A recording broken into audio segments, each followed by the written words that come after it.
So here's your series recap. The Panthers and the Lightning. Florida jumped out to the 3-0 advantage, lose game 4, win game 5, and as many people call it, a gentleman's sweep. And we bring in a gentleman in his own right. Brandon Montour joins us now. The Panthers, you beat the Lightning, you advance to the next round.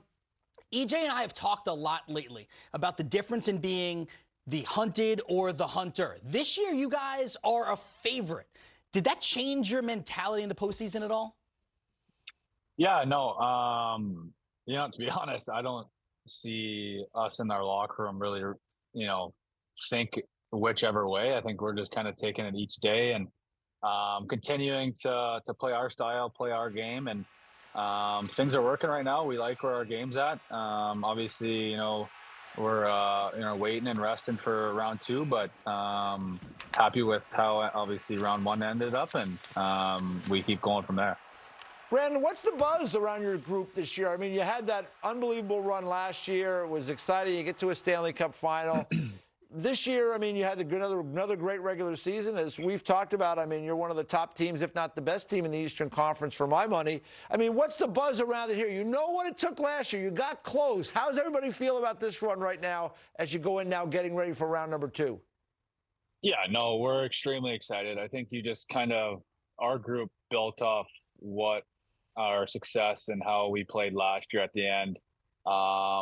And honestly, the summer was short, but I think even heading right into training camp, guys were just excited and itching to get back into the swing of things, get back into winning the hockey games, and excited just to kind of continue on from, like I said, our success that we had all the way to the finals last year. And injuries along the way, I guess you can say, this season, but guys stuck with it. Guys, added depth.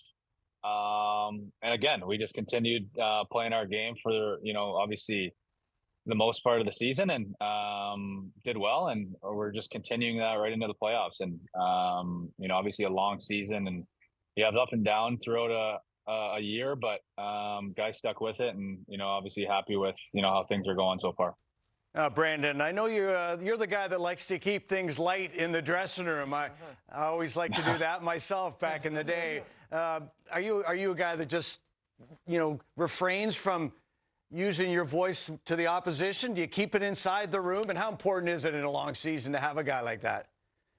Yeah, you know what? I think you could ask opposing players that I might be a pain or a little annoying to play against just because I'm always talking. But it's all, for me, I enjoy coming to the arena every single day. I enjoy playing the game. Obviously, it's super competitive. And I think there's times in a game or, during a intermission or something where I could be a little bit more serious than I am. But again, it's all fun. The group we have obviously is super special, and we enjoy being with each other and, laughing with one another. And I think you learn throughout the years. I've been in the league long enough where you kind of get everyone's personalities pretty quick, and who you can jab and who can take it and who can dish it. And, like I said, I like to obviously be a leader, and when things, are serious, help out in that way. But obviously when you want to keep the room light, especially in playoffs when it's stressful, I enjoy doing that too. So, I think that's just one thing that each team needs, and we got a lot of obviously goofy guys on our team. Brandon, there's good and bad in social media, but this is the good. So let's show it. And I'd like you to explain this T-shirt here and why you were rocking it. I figured you guys would bring this up, but no, it's all fun. Obviously, Nick's a very respected guy on our team. Again, I think I said it earlier, got a lot of heat this year from media just about some plays, but it's all fun. He's one guy that kind of we pick, obviously a great sense of humor. He's one guy that, obviously dishes it out, but obviously can take it as well. So, usually every day somebody's saying something funny to him, but I just thought, Mo, before playoffs, had a meeting, and we were talking about creating T-shirts, and I was sitting on the couch with my wife one day, and I'm like, you know what, I'm going to make something here that I created a few samples, just thinking that, you know, most guys wouldn't wear it, but turns out, you know, most of the team wants one, and it sounds like the fans want them as well. So it's all fun and games. Guys laugh. Yeah, that was funny. You got a lot. You're right. The faces and what was one? Was he wearing a spacesuit in one? What was going on there? I can't tell you the number of photos. It might also be creepy, but the amount of photos that I have in my phone of Nick Cousins there. You could see his old man's in the corner there, and I could have made a whole, you know, full collage, even probably triple those, you know, with pictures of them. And like I said, it's all fun and games, and guys got a kick of it. Hey, you know, you're the guy that's kind of keeping it loose. Who's the guy that you either go back and forth with, who's an accomplice or a foil? Is there one guy that you're either working with or working against? Oh, the worst thing is you know, you're picking on guys and you got to take it. The other day, we were in Tampa, finished our morning skate, and I put on my socks, and somebody cut holes in the two bottom socks of mine. So I put them on. It went straight. My foot went straight through. So you got to be able to take it. But again, Nick's a big guy. Matty Tkachuk's another guy. Josh Mahura. And again, the list goes on. But those are probably the four of us. Carter Verhaeghe's another guy that kind of joins that list. But again, if you dish it, you got to take it, and you know, we all have fun with it. You mentioned Matty Tkachuk there. I know he was on with McAfee earlier in the day. They were talking about fantasy football. He's asking for advice, and then he was mentioning how a bunch of you guys play fantasy football with or against each other. Are you guys in a league together? What's going on? Yeah, so obviously right when fantasy football starts, it's pretty well right before the season starts. I think we had a group of 12 of us this year. And no, it's fun. It's a blast. I've played since I've probably been in the NHL. So it gives you a good, you know, connect to the NFL. And I honestly never really watched the NFL until I started playing fantasy football. So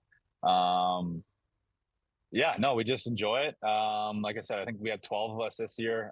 Sammy Reinhart, I think, is back-to-back champion. So we got to kind of someone's got to find his way on top there. But, you know, guys, there's some guys that don't even play. And then obviously other guys that study each game and each player that's hurt.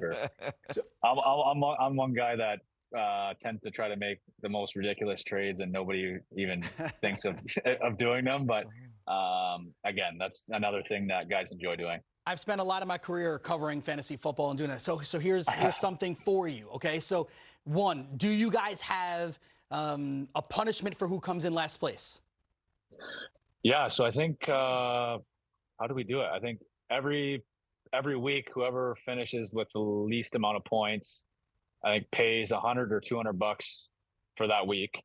So I mean, if you have to play, you know, that just keeps the guys, you know, involved, because, you know, obviously, like I said, there's some guys that don't care and try to, you know, set their lineup or something and lose, so they tend to pay. But and then winner obviously takes a lot, and then yeah, I think that's kind of the only thing is to keep guys involved. We have a fine for whoever gets the last or least amount of points. Last thing for you, I would say that whoever comes in last place overall, you have to have some sort of punishment, whether it's like go sit in a diner and have to eat, like, you know, 24 pancakes in 24 hours. Like, come up with something fun. You honestly could even throw this to your Panthers fans and let them vote on a punishment for your players. That could be fun. That is a great idea.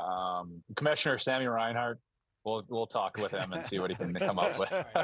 Let's just do not let Reinhart repeat. Do not let him That's what repeat. We're confused about. He's the commissioner and he's winning. We're kind of, you know, he's making trades that we're kind of confused about, but hey, it's working for him. Sounds like a conflict of interest to me. So I want to get my investigative hat on and get down there. Something sounds shady. Brandon, good luck the rest of the way. We're rooting for you. You're awesome, and we'll talk soon. All right. Appreciate you guys. Thanks for having me.